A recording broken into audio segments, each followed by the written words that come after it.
Sean O'Malley has given up wanking and smoking weed, but is it enough to beat Merab? Before I get into that, if you're new here, make sure you subscribe as I have brand new videos every single week. So fight week is here and UFC 316 is this Saturday, and I'm going to make my picks and predictions for the main card. In the main event we have Merab Dvalishvili and Sean O'Malley 2 for the bantamweight title. But before we actually talk about the fights, let's talk about the elephant in the room. And no, not me, you c***s. Yeah, I might be a chubby checker, but you don't need to be so fucking rude. But the actual elephant in the room, does Sean O'Malley deserve this rematch? Ultimately, no.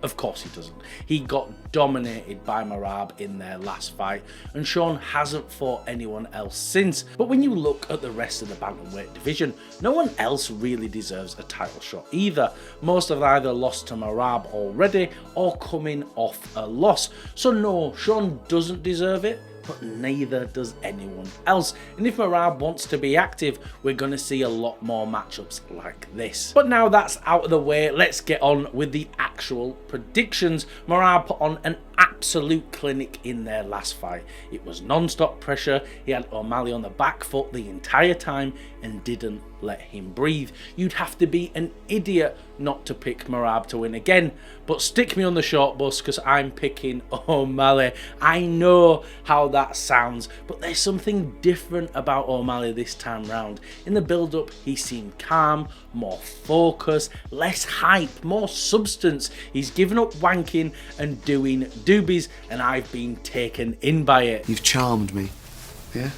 You've got the job. If Sean stops trying to solve Merab and instead plays his own game, long-range sniping, sharp counters, creative striking, he can catch Merab. Merab is very hittable on the entries. He keeps his hands low, and if Sean steps into the centre, stops worrying about the takedowns and stops being gun shy and just starts throwing combinations, I think he can get the win. So I'm picking Sean O'Malley by third round TKO. In the co-main event, we have another bantamweight title on the line. Julianna Pena versus Kayla Harrison. Harrison is a physical monster, former Olympic gold medalist, former PFL featherweight champ, and she's dropped all the way down to bantamweight. That's a big cut, and yeah, it might zap her cardio in the later rounds, but I don't think it's really going to be a factor.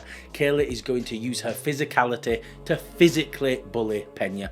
Julianna just isn't technical enough. Pena's game is volume, scrambles, and finding opportunist moments, and she's found one of those moments in her fight with Amanda Nunes. And I know Pena is annoying as fuck, but she can be very dangerous, especially in chaotic moments. But Kayla doesn't have chaotic moments. She's all about control. She's all about judo entries, chain wrestling, and top position. She'll secure a body lock or judo trips and get Kayla down and control her for 5 rounds. The technical gap in their grappling is just too wide. So I'm picking Kayla Harrison by decision. Then we have Kelvin Gastelum versus Pyfer. Every time Kelvin fights, I get depressed. He had so much potential. He flattened Bisping, had an all-time classic with Adesanya, and since then, it's all gone downhill.